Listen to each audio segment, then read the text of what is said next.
परंतु अब अगर ऐसा करते हैं तो ये जो व्याख्या है वो करनी पड़ेगी। ठीक है, तो ये है शब्द के पश्चात जो अक्षर आता है, तो अक्षर शब्द का जो प्रयोग है वह वर्ण के लिए भी होता है और जो जो इस दुनिया का जो मूलभूत तत्व है परमाणु इत्यादि उनके लिए भी होता है ना।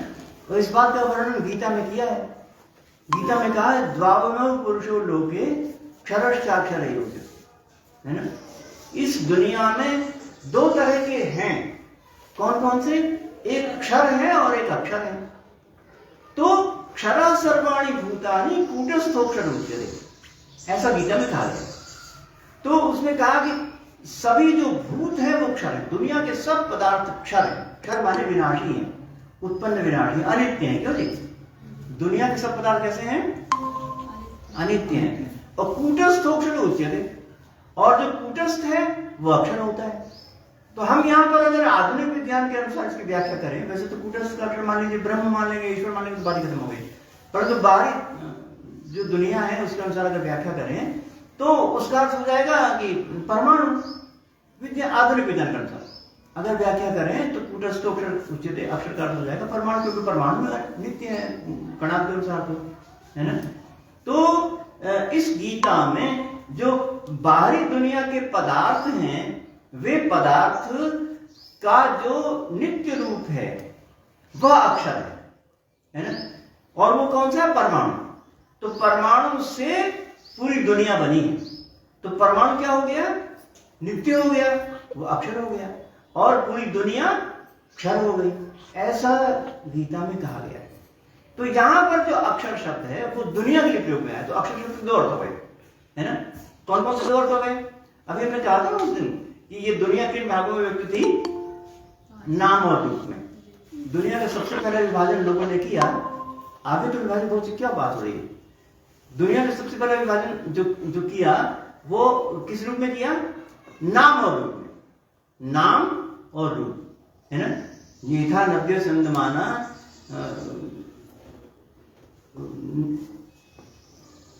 वो रूपम विहाय, इनको छोड़ करके वहां पहुंच जाते हैं। ऐसा श्वेताश्वतर उपनिषद में कहा है। ये तो नाम और रूप में जब सृष्टि उत्पन्न होती है तो विभाजन होता है और वह उसमें विलय भी हो जाता है, ऐसा उसमें कहा है। तो नाम और रूप में हुआ। तो ये कहते हैं कि नाम का जो तत्व है, नाम का जो मूलभूत तत्व है वो भी अक्षर है, और रूप का जो मूलभूत तत्व वो भी अक्षर है ना। नाम का जो मूलभूत तत्व है उसको हम लोग माने व्याकरण वाले अक्षर कह देते हैं। नाम का जो मूलभूत तत्व है उसको हम लोग माने व्याकरण वाले अक्षर कह देते हैं, और रूप का जो मूलभूत तत्व है उसको गीता में अक्षर कह दिया गया, है ना। तो गीता में रूप के मूलभूत तत्व को अक्षर कहा गया, और व्याकरण में नाम के मूलभूत तत्व को अक्षर कहा गया। ठीक है ना। तो इस प्रकार से दोनों अक्षर के रूप में अपने अपने शास्त्रों में अपने अपने अर्थ में कहे गए।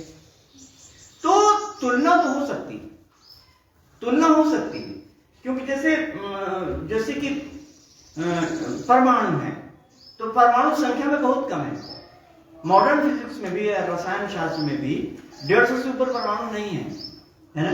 जब बहुत ज्यादा परमाणु की बात आ रही है तो भी परमाणु उससे ज्यादा नहीं है ना, उससे कम ही होंगे। थोड़े थोड़े बढ़ रहे हैं आगे, परंतु उससे ज्यादा नहीं हो पाए, है ना। तो 150 से ज्यादा परमाणु नहीं हो पाए, और उनसे बनने वाले जो शब्द है वो कितने? गिनती नहीं है, गिनती नहीं है। परमाणु कितने हो गए? 150 के आसपास। और उससे बनने वाले अणु और उसके पश्चात यौगिक की संख्या, और फिर मिश्रण की बातें जान लीजिए, उनकी जो संख्या कितनी हो गई? गिनती नहीं है, बहुत अधिक। तो इन छोटे से रासायनिक प्रतिक्रिया से अनंत प्रकार के, असंख्य प्रकार के यौगिक तैयार होते हैं। ये किसकी स्थिति है? ये रूप की स्थिति है।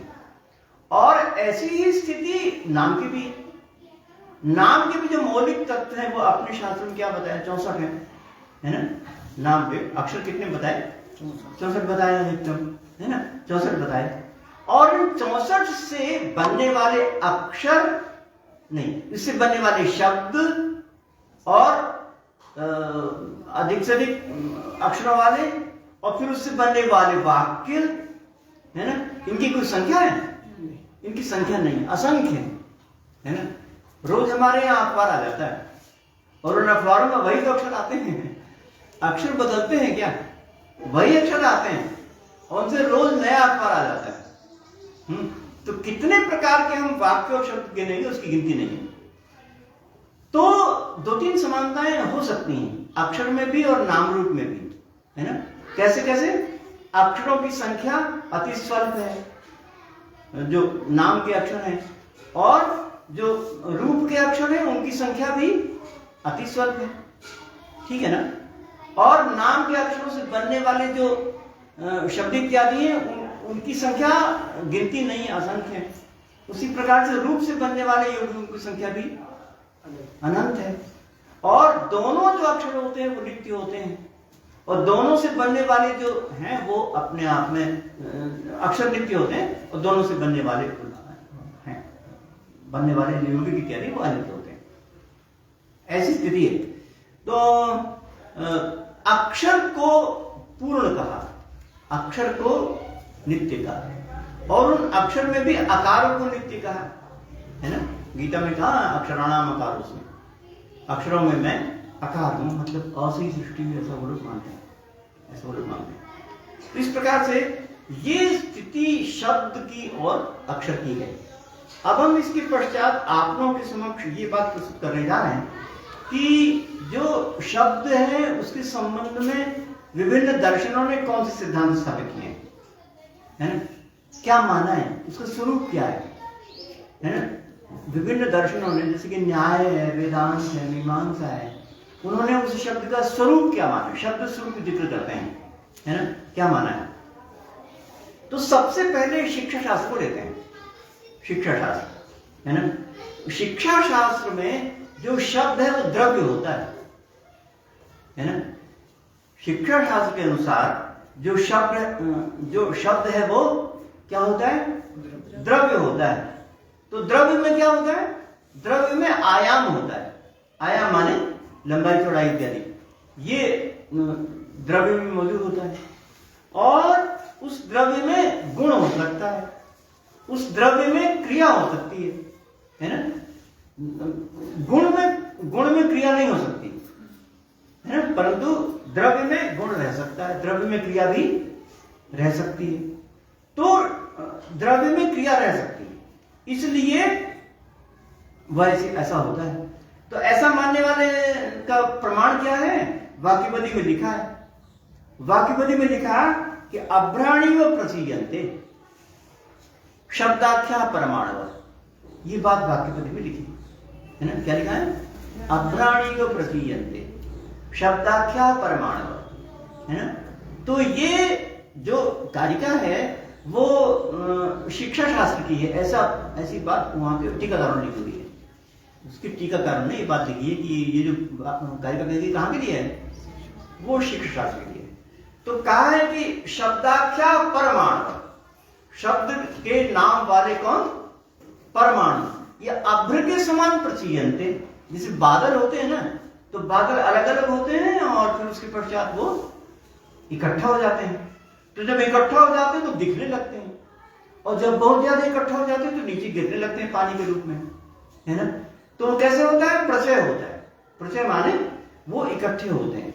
इकट्ठे में क्या है, अलग अलग छोटे छोटे कण ही तो है, जल बिंदु इत्यादि के कण ही तो है, वे सब इकट्ठे होते हैं। जल बिंदु इत्यादि क्या है, द्रव्य ही है ना वो तो, है ना। तो इस प्रकार से जो शब्द हैं वो ऐसा मानते हैं कि शब्द द्रव्य हो, और जब इकट्ठे हो जाते हैं तो वो हमारे कानों में सुनाई पड़ जाते हैं। जब दूर दूर रहते हैं तो नहीं सुनते, जब मैंने जोर से बोला तो जोर से बोलने पर काफी दूर के आगे वो शब्द इतने छितरा गए कि वो कान में हमको आघात नहीं दे पा रहे हैं, कान में हमको वो श्रवण नहीं आ पा रहे। और जब प्रचय हो जाते हैं, जब इकट्ठा हो जाते हैं तो वो सुनने में आ जाते हैं। तो ये मान्यता है अभ्राणीय प्रतीयन्ते, अभ्र के समान उनका प्रत्यय होता है, शब्दाख्या प्रमाण। ठीक है, ये बात शिक्षा शास्त्र में स्पष्ट रूप से लिखी नहीं है, ये बात शिक्षा शास्त्र में स्पष्ट रूप से लिखी नहीं है, परंतु जो हमने भी वाक्यपदी का प्रमाण दिया उससे ऐसा प्रकट होता है। आकाश वायु प्रभव शरीरात समुच्चरण वक्त्रों कोई नाद, है ना, ये तो शिक्षा शास्त्र में है। तो आकाश वायु प्रभव शरीरात समुच्चरण वक्त्रों कोई नाद, तो नाद जो है वो वक्त्रम उपैति, वो वहां तक चला जाता है, मतलब शब्द वहां तक चला जाता है। तो ऐसा उन्होंने लिखा है। तो ऐसा मानने से सबसे बड़ी सहूलियत ये होती है कि गति बन जाती है, गति बन जाती है ना, क्योंकि द्रव्य में गति होती है, मैंने कहा ना आपको, द्रव्य में गति होती है ना, द्रव्य में क्रिया होती है और द्रव्य में गुण होता है। तो जब हम कहते हैं कि जो शब्द द्रव्य है तो उसकी सबसे बड़ी सहूलियत क्या है कि गति बन जाती है, दूर दूर पहुंच जाता है। मैं यहाँ बोल रहा हूँ, यहाँ से वहां पहुंच जाता है ना, तो दूर दूर पहुंच जाता है, गति बन जाती है, गति बनने में कोई समस्या नहीं आती। तो ये सबसे बड़ी विशेषता अथवा सहूलियत है ना, ये सिद्धांत उनका है। ठीक है, अब मैं इसके विरोध में या विपरीत के रूप में कहता हूं कि दिक्कतें क्या हैं, है ना। अभी तक मैंने आपको क्या बताया, ये उनका पक्ष, लिख लीजिए साफ साफ, मैं बहुत सिस्टमेटिक क्रम से बातें कह रहा हूं आपको, है ना। पहले मैंने शिक्षा की बात कही, उसको मैंने सिद्धांत बताया, उसको मैंने प्रमाण बताया, है ना, और उससे क्या सहूलियत मिलती है ये बताया। अब आगे विरोध में क्या नहीं बनता मैं बताने जा रहा हूं, है ना, क्या समस्या पैदा होती है बताने जा रहा हूं। ठीक है ना। तो ये समस्या पैदा ये होती है कि गति जितनी मान्य है अथवा जिस रूप में भी गति बनती है उतनी तीव्र गति तो नहीं बन पाती, है ना। कोई भी जो कण है, धुआं का कण है अथवा उससे भी छोटा भी जो कण है, वो उतना तीव्र नहीं चलता जितना तीव्र ध्वनि चलती है ना।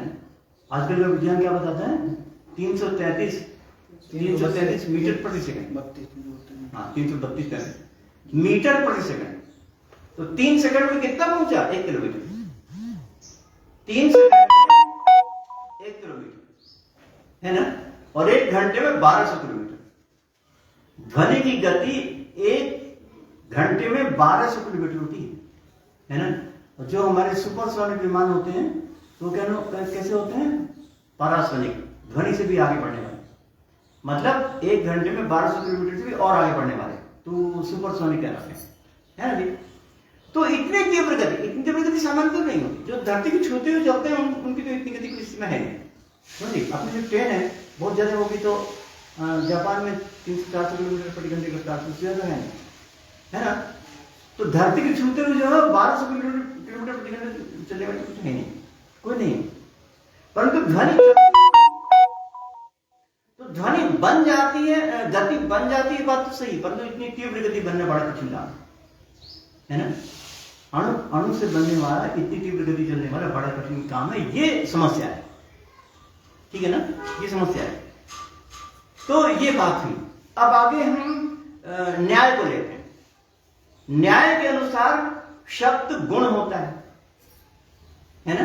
शिक्षा शास्त्र के अनुसार शब्द द्रव्य होता है, न्याय के अनुसार गुण होता है, शब्द गुण होता है। ठीक है ना। तो गुण होता है, उसकी तर्क क्या है ना।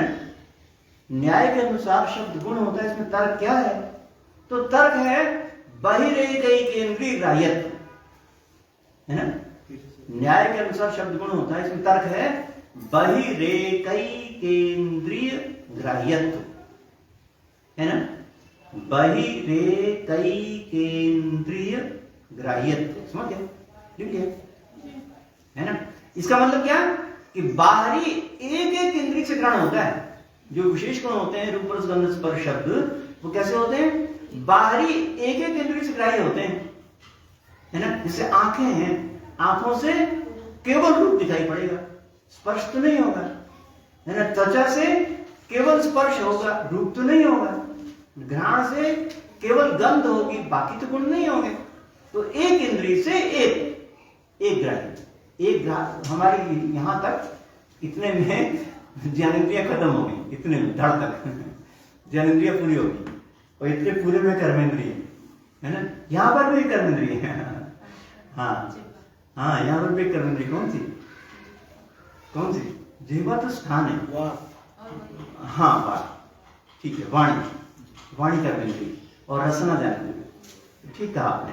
तो जो ज्ञानेंद्रिय है ना 5, उन 5 ज्ञानेंद्रियों में से एक ही बनता है। मतलब एक उपकरण है और एक ही उपकार्य है ना।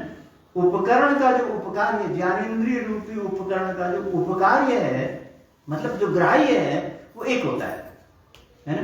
तो जो वस्तु एक इंद्रिय से ग्राह्य हो, वो वस्तु गुण कहलाते हैं, ऐसे मानते है ना। जो बाहरी एक इंद्रिय से ग्राह्य हो, वो क्या होता है? वो गुण होता है।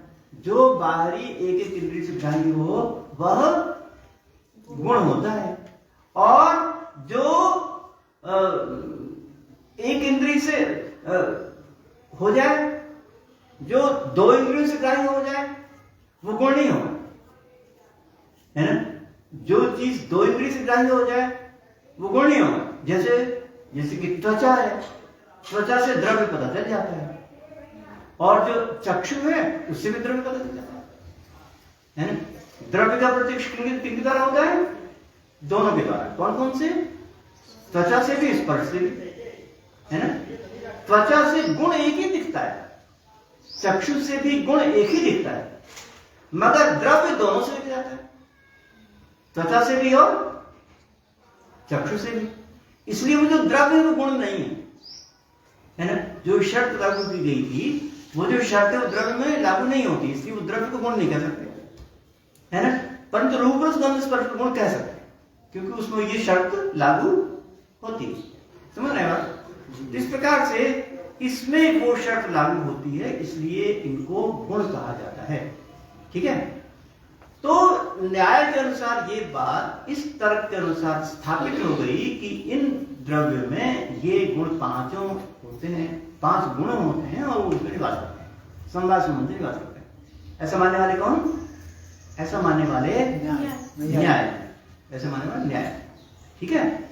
तो इसमें सबसे बड़ी समस्या है ये कि क्रिया कैसे बनेगी।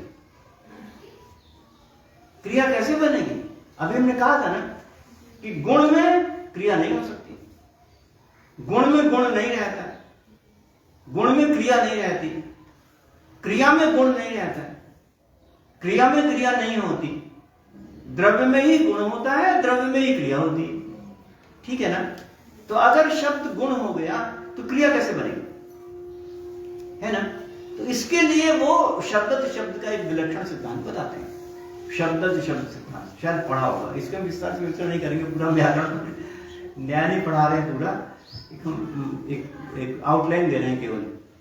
तो शब्द सिद्धांत बताते हैं। पढ़ा है कि नहीं आप लोगों ने? किसी ने पढ़ा? नहीं पढ़ा आप लोगों ने? शब्द सिद्धांत पढ़ा है न्याय का? नहीं पढ़ा आप लोगों ने? नहीं पढ़ा। तो फिर हम विस्तार से तो नहीं बताएंगे, उसमें एक दिन खत्म हो जाएगा। शब्द सिद्धांत का मतलब होता है कि एक शब्द होता है, उसके पश्चात दूसरा शब्द, जब ये यहां पर है तो उसने दूसरे शब्द को उत्पन्न कर दिया। जैसे राम है, तो जो राकार थे वो पहले राम था, फिर आ में चला गया, आ के बाद मां में चला गया। इसने जब तक ये बना हुआ है, हाँ, ये तो नष्ट होने वाला है खुद ही। हाँ, तो जब तक ये पहले क्षण में बना हुआ है, पहले क्षण में रहते हुए उसने दूसरे वाले को उत्पन्न कर दिया, पहले वाले का समाप्त है। और जब दूसरा वाला आया तो उसने पहले वाले को नष्ट कर दिया और आगे वाले को उत्पन्न कर दिया जी, है ना। जब आ आया तो उसने र वाले को नष्ट कर दिया और मां वाले को उत्पन्न कर दिया, है ना। इस प्रकार से उत्पन्न और नष्ट चलता रहता है। तो एक ही क्षण में 2 काम होते हैं। कौन कौन से? पहले वाले को नष्ट करना और आगे वाले को उत्पन्न करना, है ना। ये 2 काम होते हैं। तो इस प्रकार से दोनों काम करते हुए वह ऐसा करता है। समझ गए ना। तो वो स्वयं नष्ट होने वाला है, और नष्ट होते होते वो दूसरे को उत्पन्न भी करता है ना। कहते हैं कबंध युद्ध होता है, कबंध युद्ध सुना है ना। वो एक सुंद और कुसुम नाम के राक्षस थे, हाँ, और उन राक्षसों में युद्ध हो गया आपस में, लड़ने लगे आपस में, है ना। तो लड़ते लड़ते फिर उसने तलवार चलाई, मारा एक को, गला कट गया, है ना। तो धड़ बच गया, है ना। तो जब धड़ बच गया तो धड़ से ही उसने मारा हाथ से, तो दूसरा राक्षस नष्ट हो गया। सर उसका सर कट गया था तब भी उसमें जान थी क्या? हाँ, तो जान 2 मिनट तो रहती है, तो फड़फड़ाता नहीं है। तो एक के कट जाने पर दूसरे ने मारा तो उसका धड़ नष्ट हो